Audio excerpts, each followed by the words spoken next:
Hello and welcome back to this episode of the Engage A podcast. I'm Josh with my co-host Mike. On today's episode, we are going to be recapping all of the games from Thursday and Sunday of the NFL in week 2. We're going to go game by game, giving you our thoughts on each game in particular for the entire week. And then we will finish the show off by giving a couple studs and duds of the week so far. If you are listening and you're not subscribed, like the video, subscribe to the channel. We appreciate all of the support. We will start this recap off with Thursday Night Football. Bills 31, Dolphins 10. The story of this game really is a Tua injury. He got hurt really badly, lowering his head on a run, hit Damar Hamlin, and he got hurt really, really badly. He was doing like the finger thing again. It was a tough look. It was tough to see. You really just wish the best for him. It looks like he might be able to play this year again. We don't really know at this point. A lot of stuff's up in the air with that. Don't want to speculate. But even with Tua, the Dolphins' offense was pretty shaky. That's 2 weeks in a row now that their offense was shaky. A team that we expect to be one of, if not the best offense in the league, just has not been that early on in the year. Dolphins were able to run the ball, but their lack of a passing offense in the first 2 weeks has really hurt them so badly. And we saw it on Thursday night, especially without Tua. The Dolphins coaching staff, I know they said they were worried about wide receiver depth, which is so funny on a team with Tyreek Hill and Jalen Waddle, but they do not have much depth after those two. Achane was the leading rusher and receiver for the Miami Dolphins on Thursday night. He was huge for them. He was really the only player who showed up on offense. Bills on offense was really nothing special, but their defense carried them so hard that they put them in good spots to succeed. Bills offense did the Bills defense did shut out the Dolphins in the second half of this game. Outside of a big run, Buffalo really did struggle to run the ball in this game. They were not doing anything special, like I said, on offense, especially with running the ball. We need to see that improvement for them to be a great team in this league. Last year, we saw a lot of improvement in the run game. We're hoping they can get back to that at some point. But overall, an impressive performance from the Bills defense. I think their offense still needs to be better, but their defense did enough. They're sitting at 2-0 right now. The Bills defense looked phenomenal, like you said. Holding the Dolphins to only 10 points is very good. James Cook on the offensive side of the ball for the Bills did everything he could. 3 total touchdowns. He had 78 yards on 11 carries. He was good in the passing game. Had a catch for 17 yards, and that was a touchdown. Defensively, the Bills defense dominated. Von Miller looked very good. Damar Hamlin has actually looked pretty good as well. Back in at safety, no fake punts for him. But for the Dolphins, it's really just the injury to Tua. It sucks. I don't consider Tua one of the top quarterbacks. I don't know if you can really win a Super Bowl with Tua. I don't know if he can beat some of these really good teams and defenses like the Bills, but he is one of the best quarterbacks you could have. It's like a Dak Prescott situation almost, where he's good enough for a team and you're not going to find a replacement anytime soon that will be better than what Tua can do. But he was having a very bad game. He had 3 picks, and then unfortunately the injury was very sad to watch. Achane continues to be great for their offense, 96 yards on the ground. He seems to be the lead back by himself, and he was a leading receiver, like you said. And yeah, after that, I think only 2 other receivers combined for 18 yards behind Achane, Waddle, and Hill. They need to get that figured out a little bit, but Bills as a team looked very good. They're off to a good start this year. They had a rough start last season, so this is very good for them to get a good start and get these wins early and compete for that number 1 overall seed. Yep, moving on here to the Packers and the Colts. Very underwhelming game for the Colts overall. 2 picks for Anthony Richardson, but he did improve his stats later on in the game. That's why it comes out looking pretty solid, but still 50% completion percentage, 3 picks is always tough. Second week in a row, though, the Colts just get run all over on defense. Jacobs goes for 151 in this game after Mixon went for 160 last week. JT was running it well, but he was held to just 12 carries. He had a couple big runs as well, but they really needed to lean on this game, and they just didn't execute on that game plan. Colts defense was really bad, but the offense didn't do them any favors in this game. They do lose DeForest Buckner. I don't know. I haven't heard anything about it. Maybe you have, if he's going to be okay or not, but I do know they did lose him at one point. I'm not sure if he came back in, but if the Colts can't improve on the run defense, though, it's going to be a long season. They can't.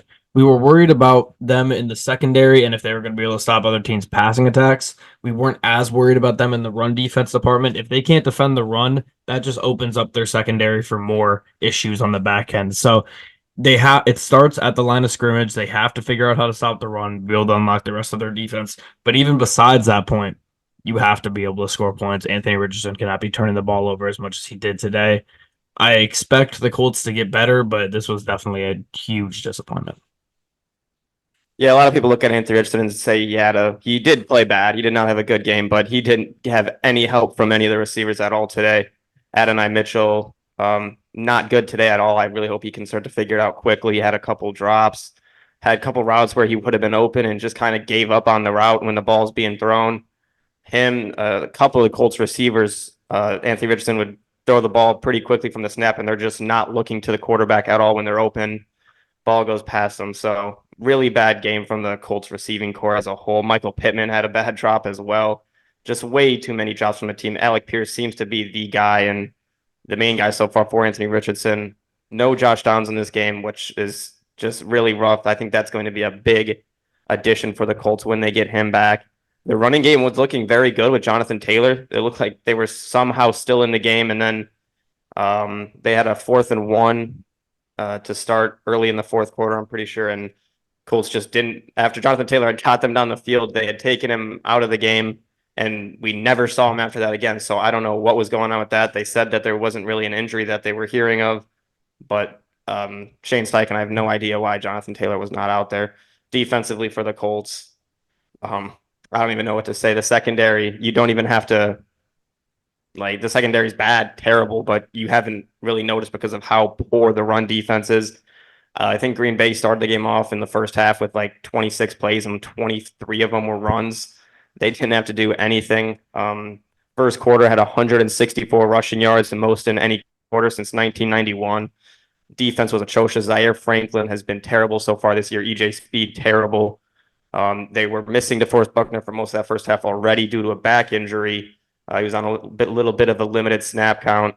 He goes out there and rolls up on his ankle. It looks like x-rays were just confirmed negative. He still needs an MRI. It's probably going to be a bad ankle sprain.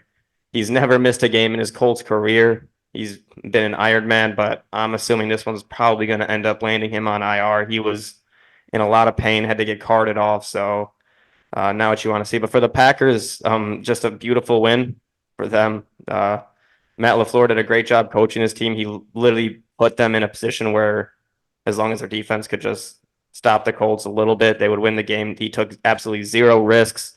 Malik Willis looked solid, 12 for 14 against a secondary that's terrible. Didn't really have to do much.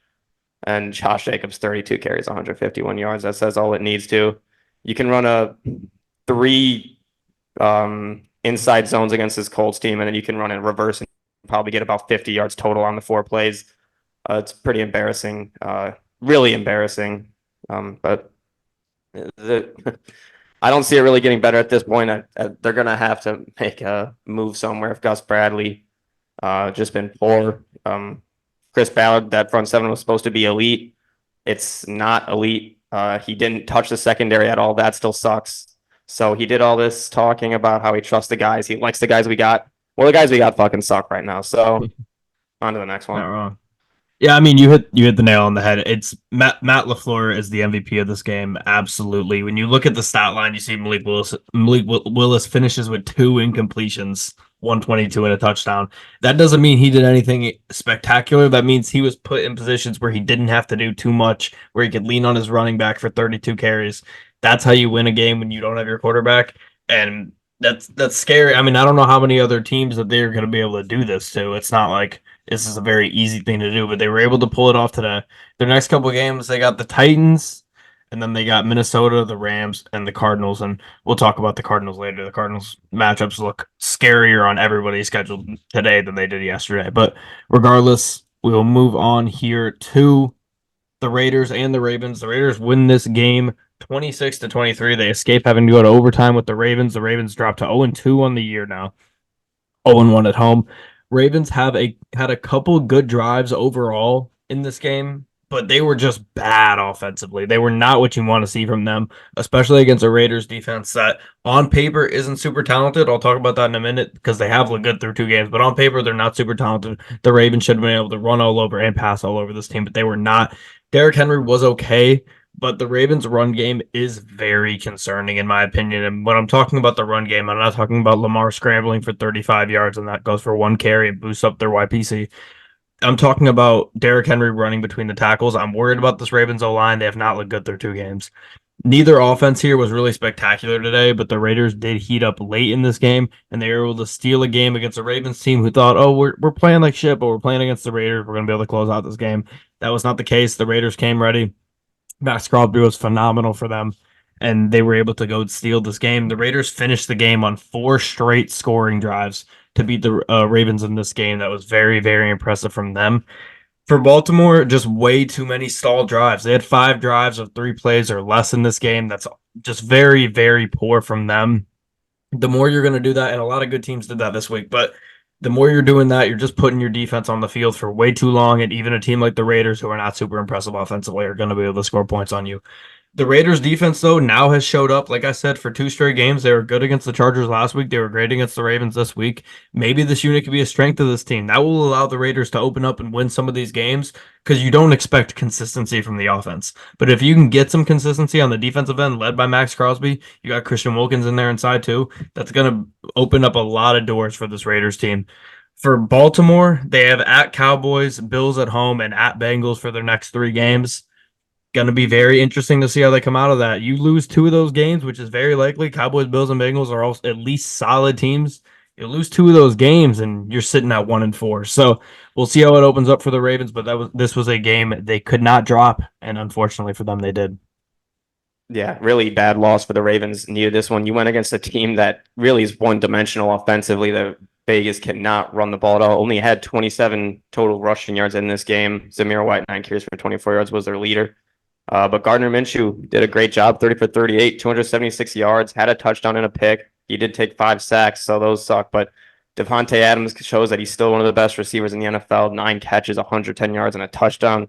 And Brock Bowers in his second game has a big game, 9 catches, 98 yards. He looked very good. Looked like an elite tight end option for them. That's just a really good thing for a guy like Gardner Minshew to have, who doesn't always throw the bombs. You get to have a tight end. For the Ravens, like you said, offensively, the 3-and-outs, that's just the one thing you can't have. It's absolutely killer. They continue to get the ball to Zay Flowers, which is big. 7 catches, 91 yards, and a touchdown for him. But the defense just not being able to get a stop late, and those quick possessions you just can't have. Derrick Henry does get 84 yards on the ground, average 4.7. That's okay, but I am worried about the offensive line as well. A little bit. 2 sacks for Lamar. Just a game the Ravens couldn't lose, and we saw Justin Tucker again miss another 50-plus yard field goal. He continues to struggle, and I don't think it's a hot take to say, but he is not the best kicker in the NFL. And I don't think so either. I don't know if he's no. I think the best kicker in the league probably plays for Dallas Yeah, I'd say either Dallas or Kansas City or Pittsburgh. Boswell's been fantastic. I'd say Dallas or Kansas City though. I trust. If you had to give me any kick to kick, I'm giving it to Bucker. I don't care. Anywhere on the field at any moment, give me Bucker right now. Yeah, I don't completely disagree with that. We forgot to mention at the top that we are recording this in the middle of Sunday Night Football, so we may or may not talk about this game. We'll for sure talk about it on our episode later on in the week where we talk about a ton of different stuff. Texans did just score on the Bears to go up 10-3. But I have a question for you. What's that? There's one quarterback in the league that is 30 for 39, 443 yards, 5 touchdowns, and a pick. Do you know who that quarterback is? 5 touchdowns and a pick. How many yards? 443, but he's 30 for 39 completion. 30 for 39. It's not Derek Carr, is it? It is Derek Carr. I was going to say, Derek Carr is phenomenal, man. Crazy. Moving on here to the Saints-Cowboys game where they completely blow out the Cowboys. Derek Carr has just been so good. 11 for 16 in this one, 243 and a touchdown, just 1 pick. The Saints are the most surprising team of the year so far, no doubt.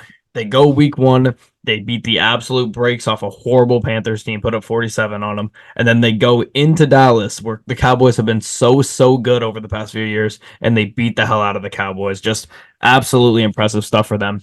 The Saints opened this game with 6 straight touchdown drives. That is just so impressive, especially for a team in the Saints that we are not looking at their offensive line as a good unit. We're looking at the Cowboys defensive line as a great unit, and they still overcome that. 6 straight touchdown drives to start the game. It's impossible to beat that unless you go and respond with 6 straight as well. That doesn't happen in the NFL. Alvin Kamara dominated on the ground in this game. He looks so fresh. He's looked the best I've seen him, I feel like, in a long time. And he's just on an absolute tear. He's looking like one of the best running backs in the league right now, which is great for him as he goes later on in his career. Just another super fast, great weapon for the Saints team. The Cowboys have struggled to run the ball for over a year now. It's very, very concerning to see. The last time they were running the ball well was the last time Zeke was there when Pollard was behind him because Zeke wasn't running it well. That was the last time that's happened. In that time, Pollard went from the backup running back of the Cowboys to the starting running back to the running back for the Titans, and Zeke went from off the Cowboys to the Patriots back onto the Cowboys, and they still do not have a run game. Very, very unfortunate to see for them. It's only hurting their great pass game more and more. Cowboys only managed to get one sack against the Saints O-line, which is just unbelievable. When we were talking about our predictions for this game, we're like, Michael Parsons got to be all over Derek Carr. I don't know how they're going to block him. They managed to do that. Great job by Dennis Allen and them figuring that out for the game plan. Cowboys defense got smoked in the first half, and their offense only put up 3 points in the second half. They massively improved after giving up 6 straight touchdown drives in the first half. They looked a lot better in the second half defensively, but when your offense can only get 3 points against the Saints defense, that's a very, very bad sign for them. The Saints are a dangerous team right now, I feel like. We know they have a ton of weapons. We know they're great in the secondary. Their front seven have been solid to start the year. Their biggest question marks their O-line, but their O-line has played great to start the year. So honestly, I'm struggling to find. I don't think this Saints team is going to go out there and they might. I think they very well could win their division. I don't think they're going to go out there and make the Super Bowl or make the NFC title game or anything at this point. But I'm looking at them as if I'm making a playoff prediction today. They are absolutely in it. And each time I see them play, when they cut, whether it's every time they come up on red zone or if I'm watching the game, I'm watching a couple and I just keep checking back in on the game. They are a team that I feel like does not have that many issues at this point, at least glaring issues. And if their offensive line can keep playing this good, the sky's the limit for this team.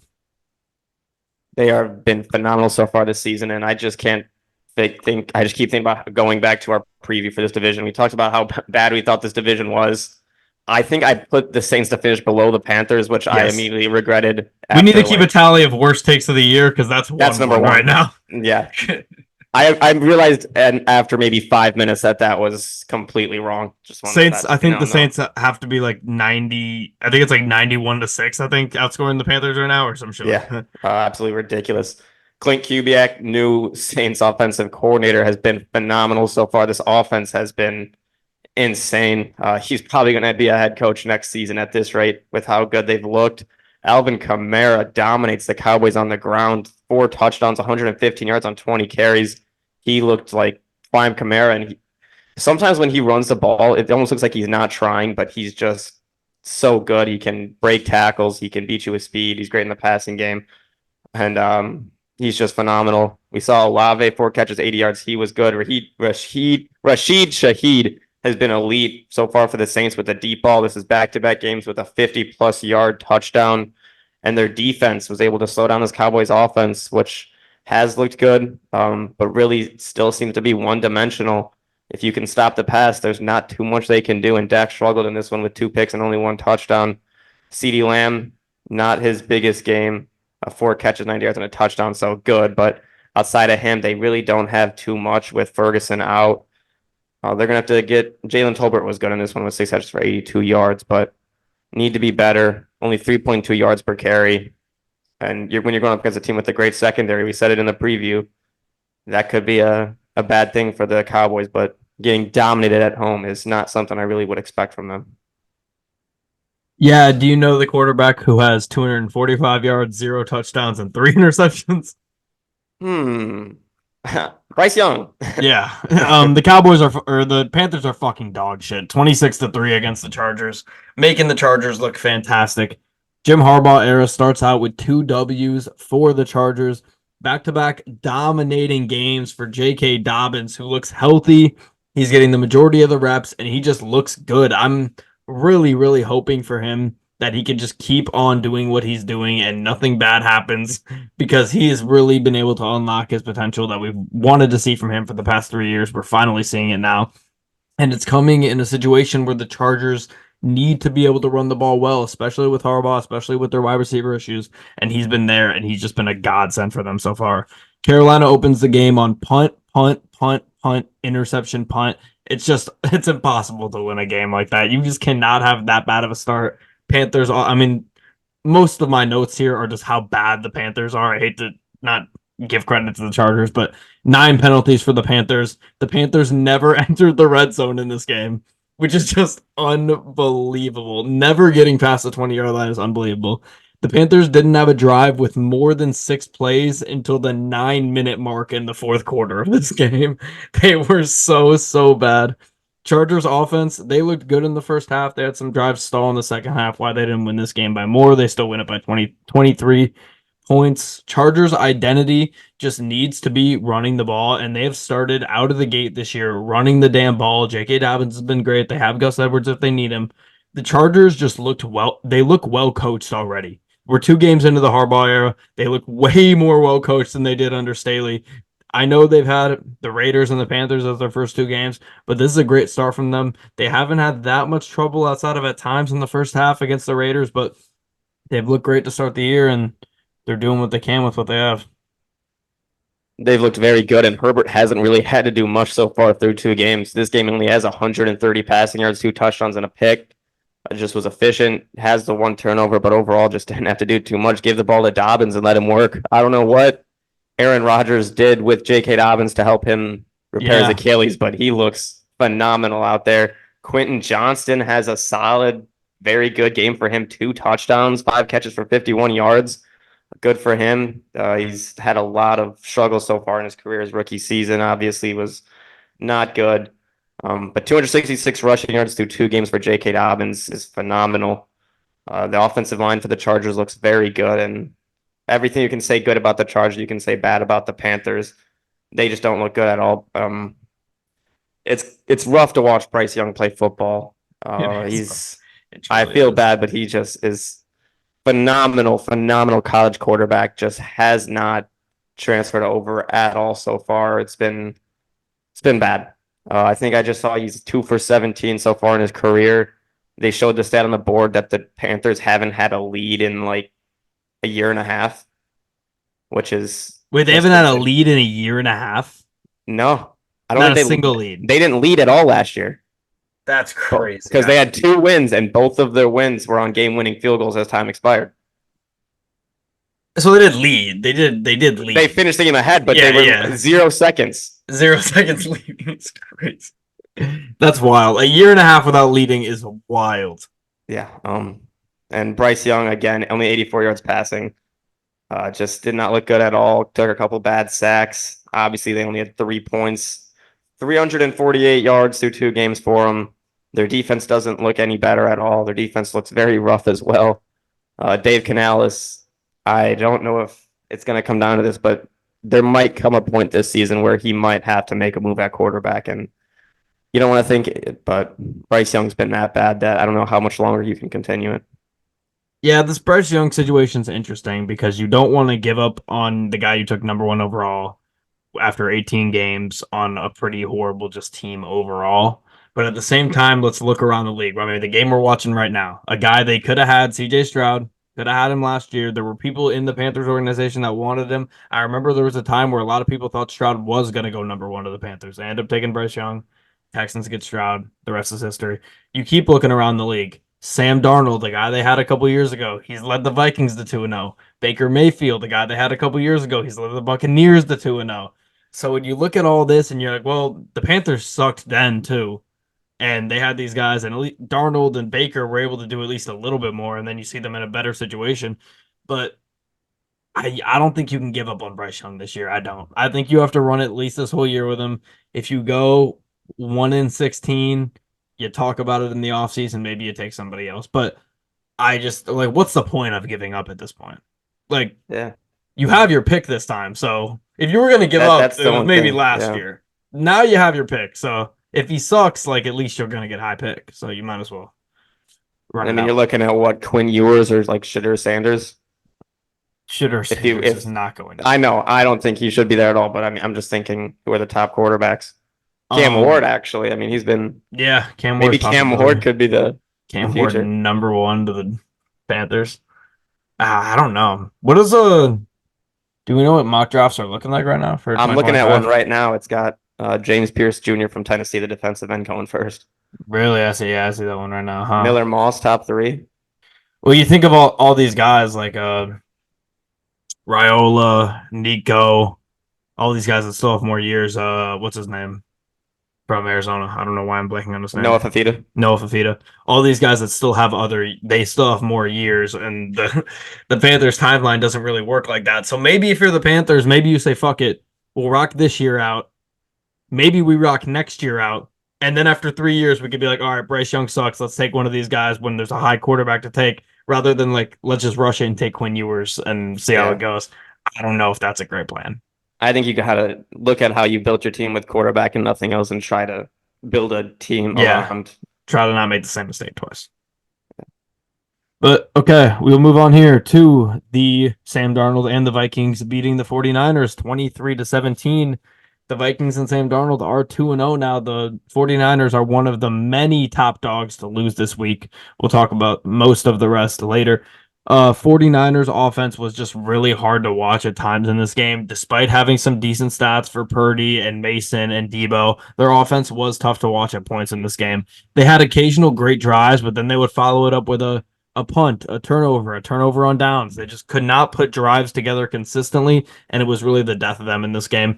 Vikings defense has had back-to-back phenomenal weeks, though. We saw week 1 what they did to Daniel Jones and the Giants, but that's Daniel Jones and the Giants. It's a significantly more impressive to do the same thing here to the Niners, who you had held to 7 points in the first 3 quarters of this game. Super impressive from Brian Flores, super impressive from this Vikings defense, especially losing guys like Daniil Hunter in the offseason. Vikings offense was nothing super impressive today. Outside of that 97-yard touchdown, that was really their only crazy success in this game. I'm not looking at this like, oh, I mean, Sam Darnold does go for 268 and 2 touchdowns. That's super impressive, of course. In the run game, they were not able to do much. I think Aaron Jones got hurt in this game.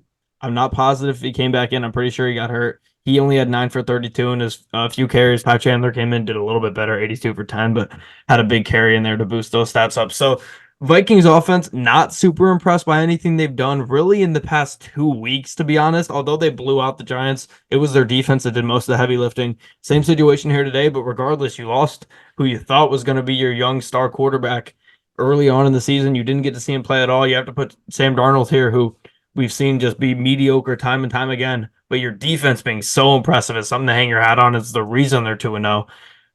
Defense just kept putting their offense in great spots, allowing them to just do enough to win the game, which is what you have to do when you're in a situation like the Vikings are in. If you have a good defense, let your defense put your offense in positions to win the games, a la Pittsburgh Steelers.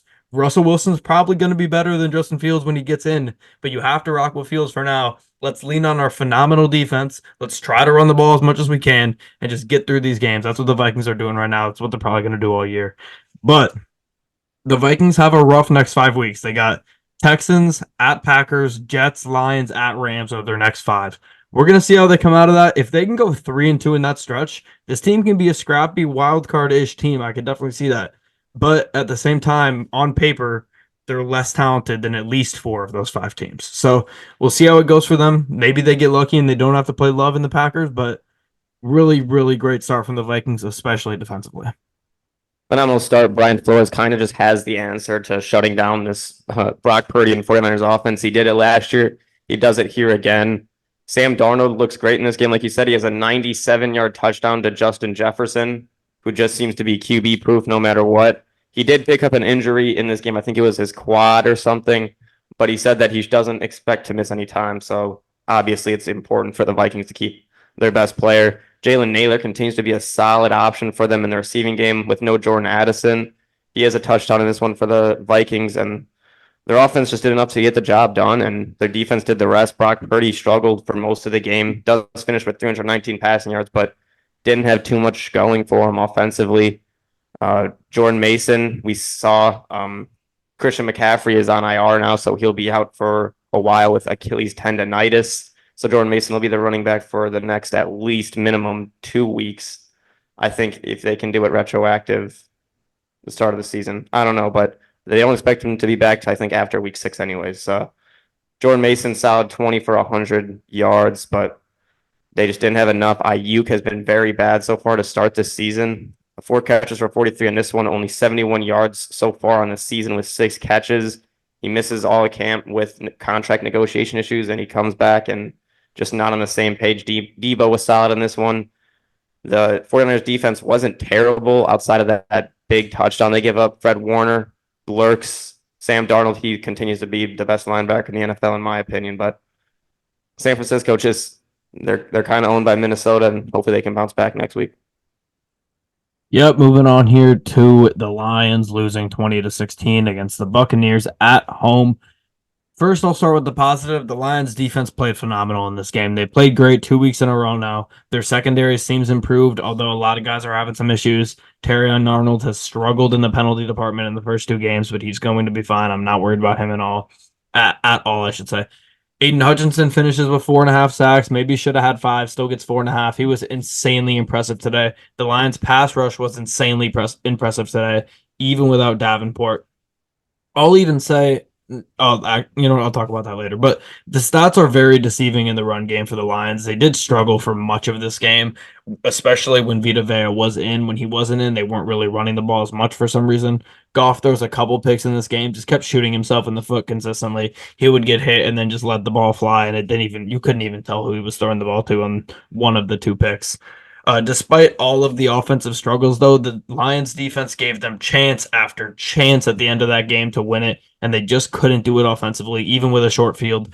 Biggest blame here goes to Dan Campbell, Ben Johnson, and Jared Goff. Those are the 3 guys that get blamed. We'll start with Dan Campbell. He's taking all the blame in the media. He's saying, this one's on me. I let my team down. They improved. This one's on me. I do not think he's the one to blame the most out of this group at all. His biggest mistake, he called in the field goal unit at the end of the half in the Lions, and despite the ball with 1 second left, or a couple of seconds left. That cost the Lions a minimum 3 points before halftime, which makes a massive difference in this game, especially with them getting the ball after half. That absolutely hurt them. Was that the main reason they lost? Absolutely not. Ben Johnson, questionable play calling all day in this one. He's had a few games in his tenure where the Lions have come out of it, win or loss, and I've been able to be, okay, as much as I love Ben Johnson, I love how creative he is. I think he's the best coordinator in the league. I've been able to say this was a bad game from him, and today was absolutely one of those games for him. He gave up on the run, which was one of the things that I said in the preview. No matter what, the Lions are just not going to give up on the run. They gave up on the run multiple times in this game, especially with Vita Vea out, and it just didn't make any sense. And then Jared Goff, multiple bad reads, multiple missed throws in this game. Looked uncomfortable the whole time.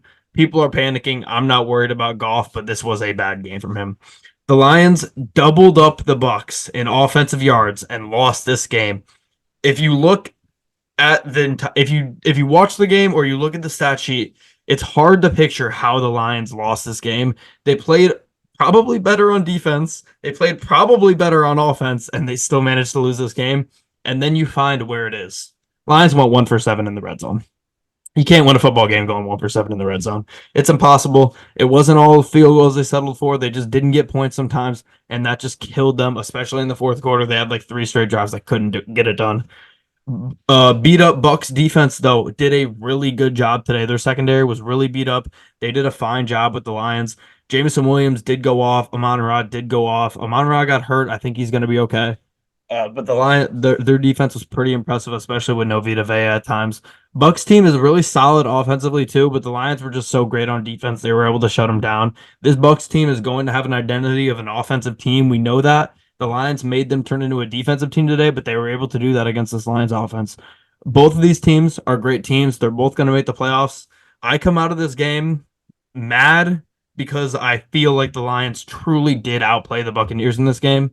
But when you have such a crucial mistake, like 1 for 7 in the red zone, it's hard to overcome that. But Lions got the Cardinals next week. That game, like I said, looks a lot tougher now. Definitely a dangerous game. Kyler Murray's playing out of his mind. They have to bounce back. They have to look better next week.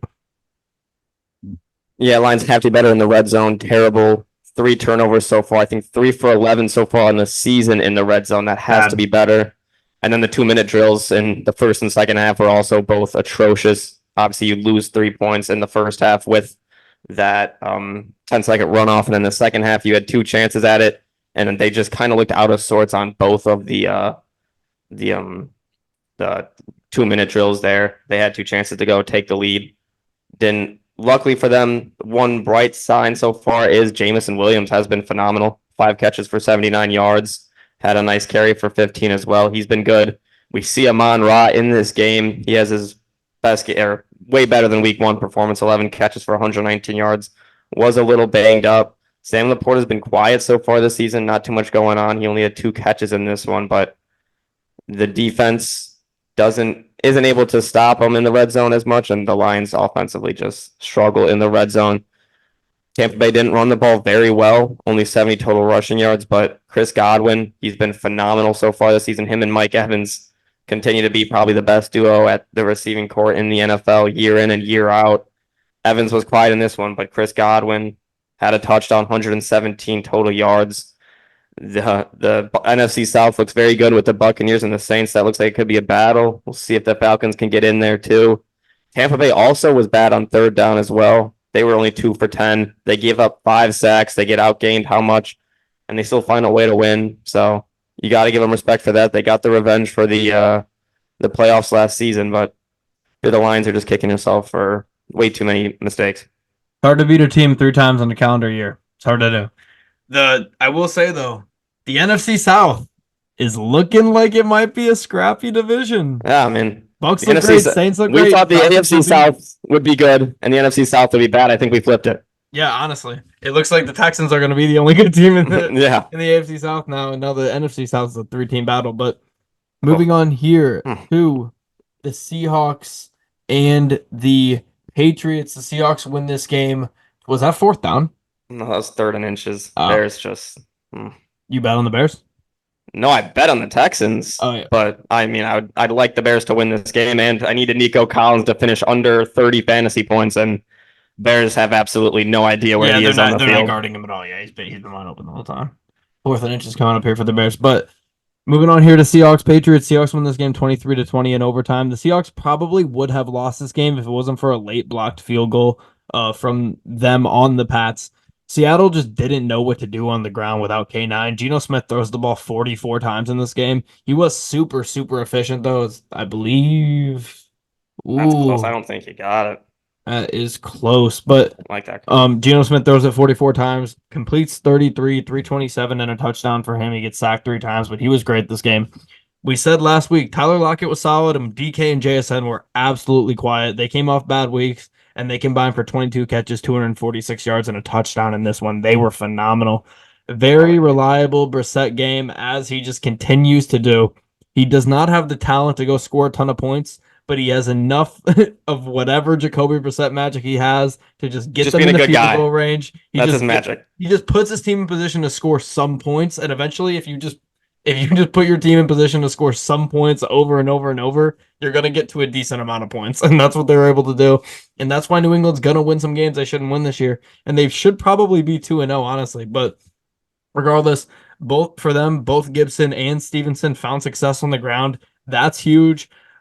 I'm saying stuff like I'm seeing so many positives of this Patriots team, but I'm not sure they want to win. I just don't really know what their goals are this year, but they have things that have been very promising. They've been solid on the ground. Brissett's been solid. The defense has been really good for them. They weren't great in the pass game today, but they were dominant in the run game on defense. This was a game that Seattle really needed to win. They couldn't start 1-1 with losing to a team like the Patriots. I know they're going all the way to New England, but this is a team you got to beat. But like I said, New England isn't going to back down to anyone. And I'm impressed from what I've seen from the New England Patriots. They should probably be 2-0 right now. I'm also very impressed with what I've seen. They ran the ball very well, 185 yards on the ground. Antonio Gibson, 96 of that. Ramondre Stevenson had 81 of those. They ran the ball very well. Jacoby was efficient. He got the ball to Hunter Henry, of all guys, for 8 catches and 100-plus yards. So he was great. But the Seahawks team overall, they were able to force overtime. And they got the ball to DK Metcalf and JSN. Each had 10-plus receptions and were phenomenal. Geno Smith looked good, 327 passing yards. They did only score 23, but, I mean, he got the job done for the what was I going to say about the Patriots? Oh, my gosh, I lost it. But overall for the Seahawks, your defense did okay. You're 2-0 now. You get off to a nice start into the season.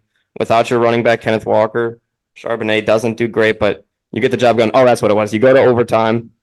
We both rough week in our picks. We both had 3.5. Seahawks have the ball in a 2nd and 1 on like the 15-yard line and decide to kick it. So that one hurt. I always get pissed off whenever the coaches kick it on a 2nd down in overtime when you could just keep running the ball, just put it in the end zone, don't have to worry about a kick. But Jason Myers gets the kick. Nothing will be worse than McVay last year when he kicked it like down 10 or down 13 or something for no reason at the end of the game. Oh, yeah. Just stupid, just to cover.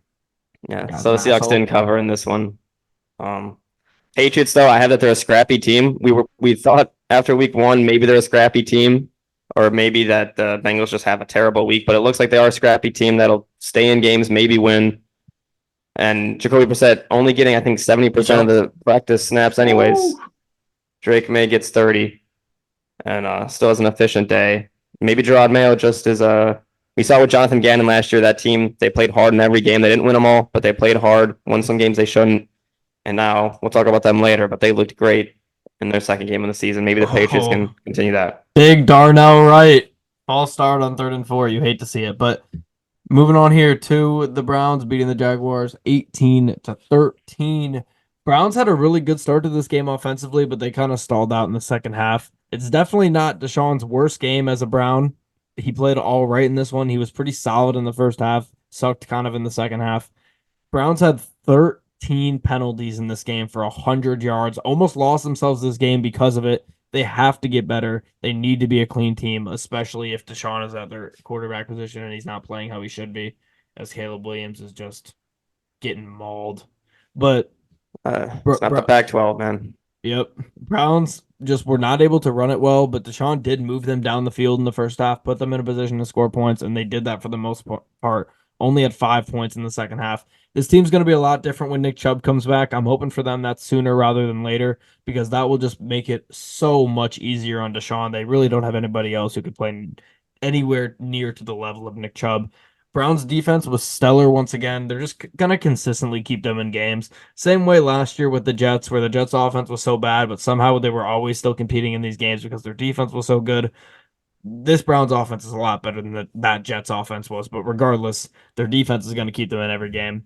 Under 50% completion for T-Law, not what you like to see. His O-line didn't do him any favors, though, in this one. They were just pretty bad, gave up 4 sacks on him.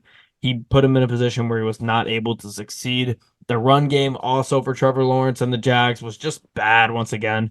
They're going to need it. They're going to need to be able to run the football, or they're going to force Trevor Lawrence to throw a ton of times, and he's just not playing good enough football right now to have him throw a ton of times, especially if he's going to be under 50%. So they have to figure out something with ETN and the run game at some point this season. In the preview, I had some questions. I said, are we going to come out of this game? Are we going to know, is the Browns offense bad? Is the Jags defense good? For the Browns offense, are they bad? Still don't know. It's really hard to tell.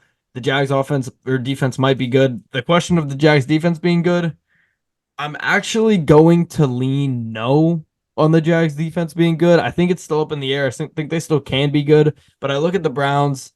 We don't believe in their offense a lot. I look in what we saw with the Dolphins and Tua against a defense that I don't have a ton of respect for with Buffalo. They didn't look good against Buffalo either. So we'll see. Who do the Jags have coming up here? We might have talked about this on the preview. I don't remember, but let me see. They have Buffalo. Yeah, they're not going to let. Okay, Buffalo, Houston, Indy, Chicago. So definitely the Bears. Buffalo. That's a rough stretch, man. Yeah, I mean, that's good offense, and then could be good, could be horrible for the Colts and the Bears. But they're gonna have some tests coming up soon. We'll see what their defense can do. But like I said, I think we had those 2 questions going into this game. I said in the preview, I think we're gonna come out with more questions than answers. I think that's the case, but time will tell with both those. Another loss for the Jaguars. They have lost 7 of their last 8 games now. Just have not really been good. Trevor Lawrence hasn't really shown. We talked about it this weekend, Josh, where he was just a phenomenal college, and he's been underwhelming in the NFL, and that just seems to continue. I would go on to say that I think Doug Peterson is and should be on the hot seat right now. This Jags team has been a letdown last year, and they're starting off the season very slow again. They don't figure it out. I think this could be his last season in Jacksonville. 1-4 in the red zone in this one. That continues to be a theme of the week for a couple teams that don't convert in the red zone and you lose the game. That's how it's going to be. And I can't believe I had known this going into the game. I picked the Jags to, I think, win and cover, but I should have known going into this game. Deshaun Watson just owns the Jacksonville Jaguars. He's now 7-0 against them. I should have remembered that. I'm disappointed that I didn't. But Deshaun Watson has a solid game for him. We saw how bad he was week 1. I'd almost consider this just solid because of how poor he was then. Jerome Ford had one big run, kind of got him okay looking day. But Jerry Jeudy has been one of the better Cleveland receivers so far. We have not seen much of Amari Cooper this season. It's been a lot of Jerry Jeudy. He had 5 catches for 73. Just a nice win for the Browns. They let their defense win them the game. I feel like this is going to be the theme for the Browns, where you have to let your defense win, and Deshaun Watson just cannot be making those stupid errors and mistakes that he has been in their losses. Just keep treading water until you get Nick Chubb back offensively. So nice win for the Browns. And the Jags just they had renamed their stadium. What they rename their stadium? The Jags, I do not know. They named it after Trevor Lawrence. Wait, really? It was just for like a joke game. What? I didn't hear about that at all. Oh my gosh, I can't remember what it was called. Like Trevor Bank Stadium. Yeah, Trevor Bank Stadium, as a partnership between Lawrence and Everbank, who sponsors their stadium, and he goes out there and struggles and doesn't look good. So I honestly had no idea about that. Naming your stadium after a current player is crazy. yeah, But moving on here to Commanders and Giants. Commanders win this game at 21-18 at home over the Giants. Commanders, they one-upped Boswell and the Steelers last week. They win this game with 7 field goals. Just unbelievable stuff from them. Commanders ran the ball all over this Giants defense. Brian Robinson goes 17 for 133 on the Giants here. He looked great. Not a huge passing day for Daniels, but he got his team in a position to score, consistently got them down the field in field goal range. Couldn't really score any touchdowns, obviously, but he was solid. He didn't look like a complete rookie out there. He got hurt at one point, but he came back in. Scared me for a second, but that's good for him. The other rookie on the other side, the other top 5 pick, Malik Neighbors, goes 10 catches for 127 in this one. He looked great. Daniel Jones didn't look bad. He doesn't turn it over, throws for a couple touchdowns in this game. He looked way better than he looked last week. When I look at this game, the Giants really should have won this game. It's almost unbelievable they didn't. They had just 1 turnover. Washington did, of course, only had 0. Washington had 10 penalties in this game. Washington went 0 for 6 in the red zone. The Giants went 3 for 3 in the red zone, and they still managed to lose this game. Just almost unbelievable that they still managed to lose this game. Commanders should not have won, but they were able to control time of possession with Brian Robinson and their run game, and that was the difference in this close game. But very impressive to see, I mean, regardless of who it's against, the Giants or not, very impressive to see a rookie quarterback have a game where his team goes 0 for 6 in the red zone, and he still finds a way to get his team enough points to win the game. Great stuff from Commanders secondary that we know isn't great, made Daniel Jones look okay. I'm pretty convinced on the Daniel Jones thing now because of the fact that he looked okay today, but still not good. If he was actually at any hope of being good, he would have torched this horrible Commander secondary. He looked fine. He did not look great. I have 0 confidence in him at this point, but shout out the Commanders. They were able to find a way to win going 0 for 6 in the red zone, which something I wish the Lions could have done. Yeah, the story of this game was literally the kickers. The Commanders, Austin Seibert goes out there and goes 7 for 7, scores all 21 of their points. Graham Gano for the Giants goes out on the opening kickoff and gets injured in classic Giant fashion. So after every touchdown, they have to go for 2. That's why they only finish with 18 points instead of 21. And they don't get it. They don't get it.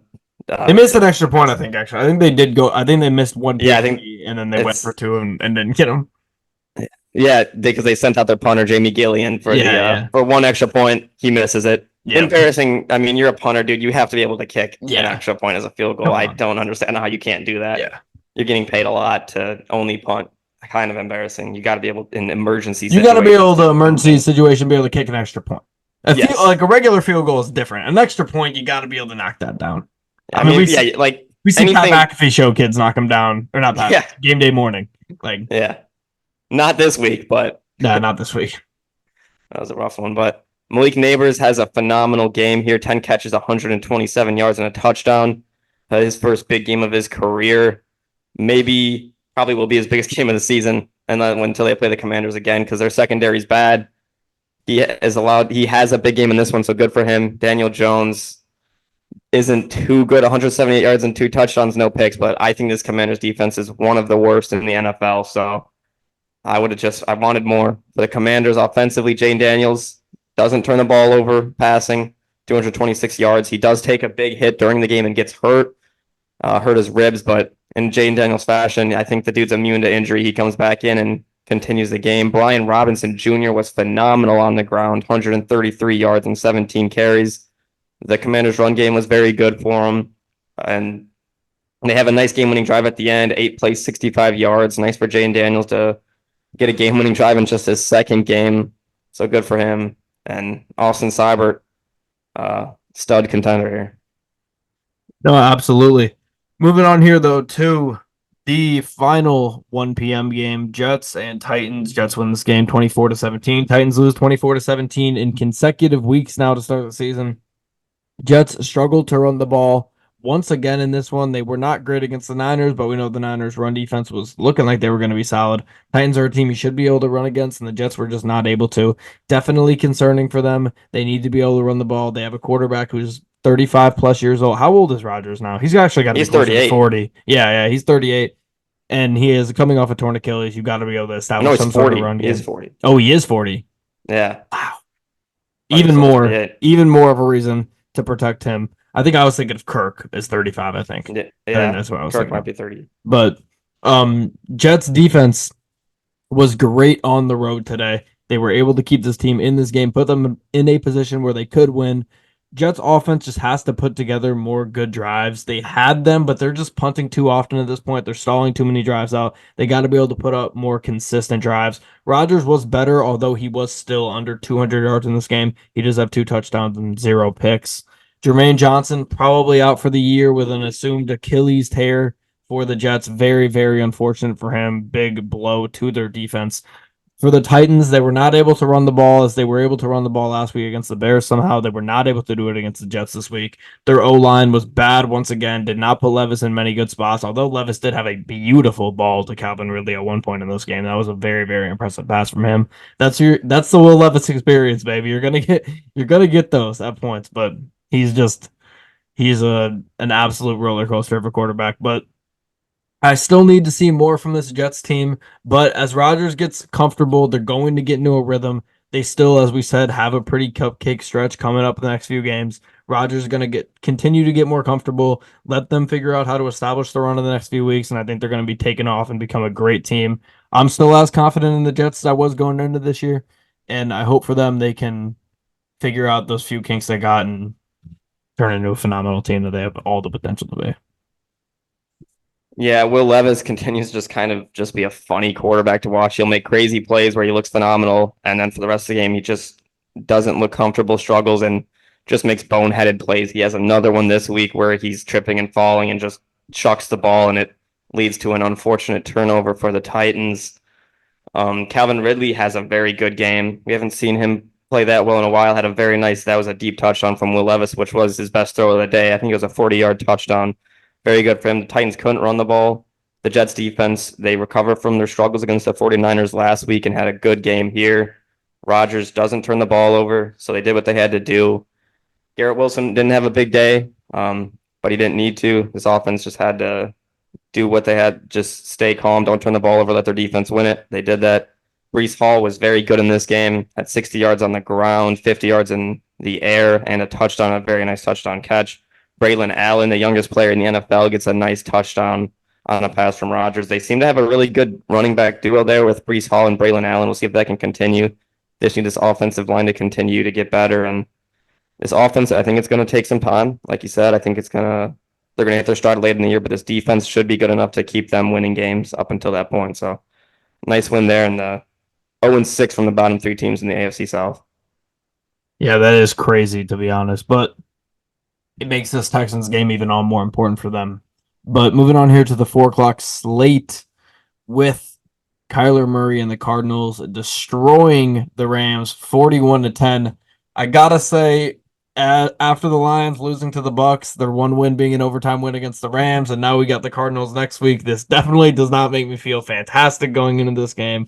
But Kyler was perfect today. 17 for 21, 266, 3 touchdowns, 0 picks.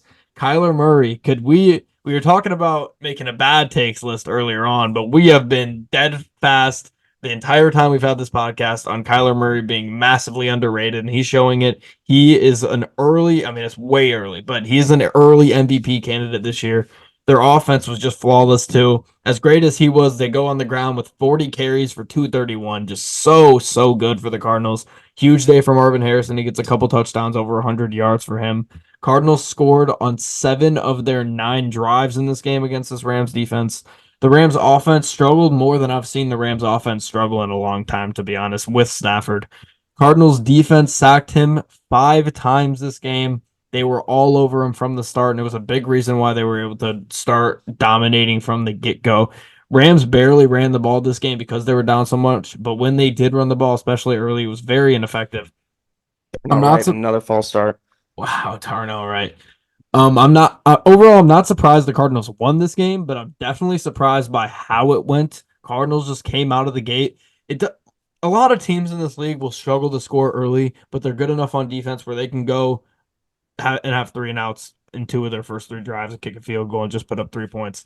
But if you're playing against a team that goes and scores 3 straight touchdowns to start the game, like what can you do, really? There's just nothing much you could do. The Rams were not able to get after it early, and before they realized that they were down by 3 scores. So very, very impressive from the Cardinals here, and it's looking like the Cardinals might be a very good team and potentially a playoff team.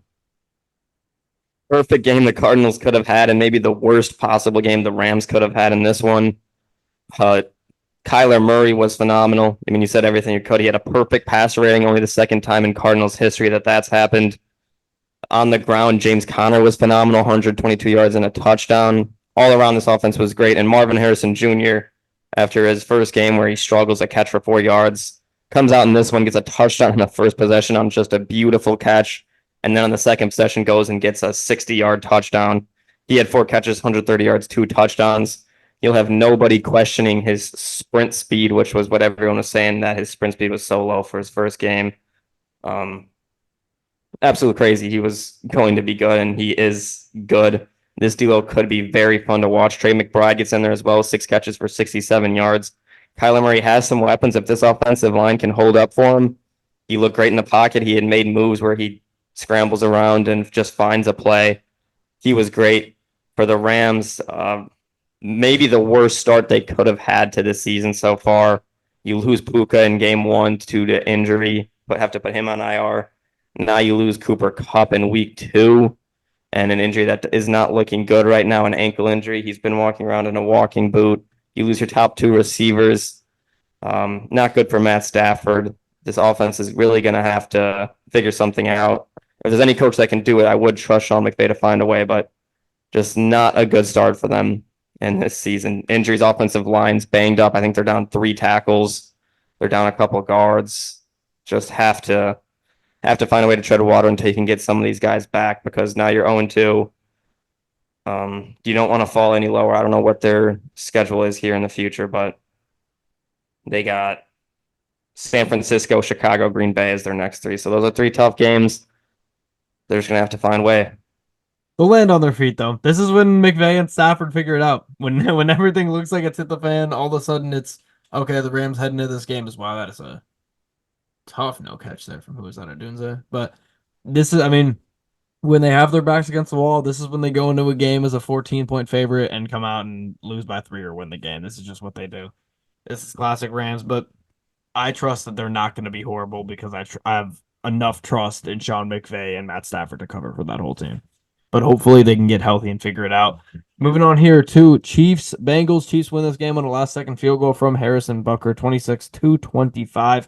Bengals played really well in this game, but a few mistakes just really cost them. A controversial PI call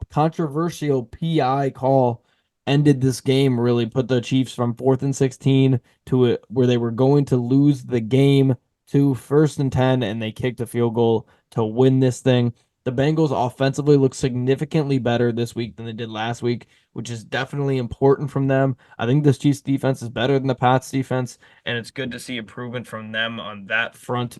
But since he is still not able to run the ball and it's hurting them, Chiefs lose the turnover battle in this game 3-1 and still find a way to win. Great teams always find ways to win, and the Chiefs are one of those teams. For Cincy, 8 penalties for 79 yards just killed them in this one.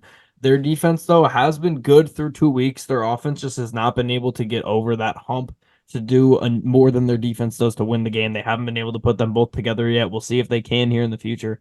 I definitely am disappointed in Kansas City. I expect more from them, especially from Mahomes. He throws it just 25 times in this game, 18 for 25, 151, 2 touchdowns, 2 picks. He was nothing special. We need to see better from him. We need to see better from the Chiefs defense. Pacheco was solid in this game, but he did go down late with an ankle injury.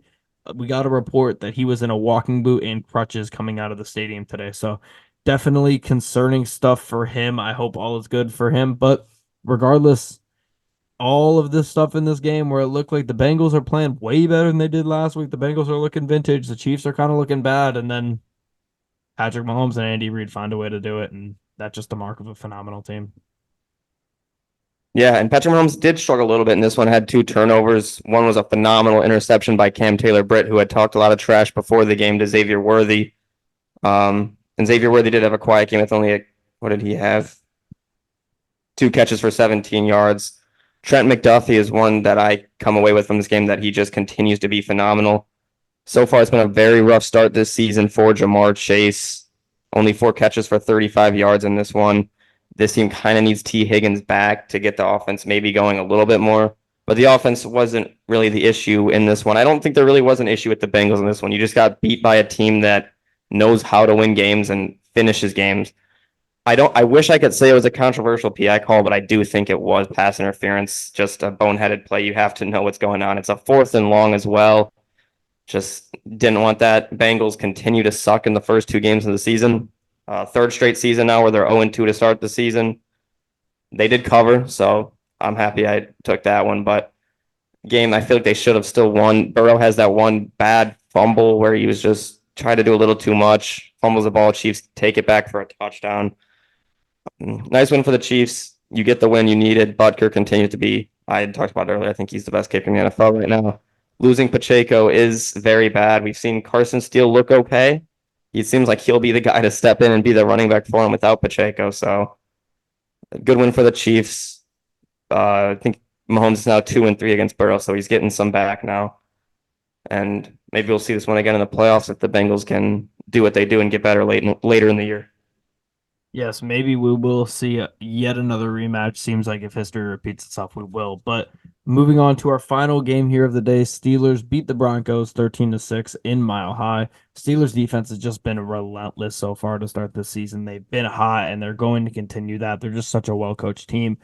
Justin Fields, once again, did just enough to win this game without looking great. Steelers offense has looked really clunky this entire year so far, but they continue to lean on their defense and get themselves in position to kick field goals and score. They've scored 1 touchdown so far. They've kicked, what is it? 9 field goals, 9 field goals, 1 touchdown. They're sitting at 2-0 and their sole possession of first in the AFC North. That says so much about this defense. Says a lot about the teams they played against too, but I digress.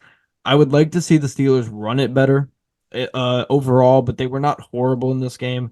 A lot of the same stuff, though, with Najee just up the middle for a couple yards. We definitely want to see improvement from them. I'm just waiting for us to see the Steelers be able to consistently run the ball between the tackles, and I want to see how that opens up this offense. I think it really, really could. Hopefully, at some point, they could see success, but they didn't see it much here against the Broncos. Broncos, on the other hand, did also have absolutely no run game. Bo Nix had a couple big passes, but the bad picks really, really cost him in this one. Both teams were very sloppy from the penalty front. Some of the most penalties I think I've ever seen in a game. You have 10 from Pittsburgh for 78 yards, 9 from Denver for 124 yards. Just insanity, a lot of sloppy play here, but if the Steelers defense can be this good and their offense doesn't turn the ball over, which they didn't in this game, they can beat all the bad teams with Fields. I think they'll be fine. I think Russell Wilson is a better option, though. I think when he comes back into the circle, I think the Steelers team can really develop, but their defense is elite. If it stays at this point, they're going to continue to play Steeler football. They're going to finish around 500, but their defense is going to continue to probably be top 5 in the league. Steelers defense has been phenomenal. Bo Nix continues to struggle, especially throwing the ball downfield so far in his early career. Has to throw the ball 35 times again this game. So back-to-back games throwing for more than 35 attempts. I don't think that's the recipe for success for Sean Payton. I mean, they don't have a run game, only 64 yards. Javonte Williams, 11 carries and 17 yards. He really just can't seem to find anything right now. So it's unfortunate to see. But I don't like this Broncos offense at all. Their defense did all right. Steelers offense didn't have to do too much. They just gave the ball to Najee a lot, kind of just won the time of possession, had Fields run the ball a little bit, pass it, just no turnovers. That's what they needed to do. And they win the game with it. 17 carries for Najee. I said that, but they gave him the ball, won the time of possession. That's all they have to do. They're going to continue this for as long as they can. That's Mike Tomlin finds ways to win games, and they'll do that. Next week, they have the Chargers. That's going to be an interesting game with two teams that are going to want to run the football and are both well coached. So that'll be fun to watch. But Broncos I don't think Bo Nix really has it to be throwing 35 attempts and winning games right now. No, I completely agree. And we will move on here to talk about our studs and duds for the week. I do not have my duds written down, so I'll have to come up with those really quickly. But I'm between 4 guys here for my stud.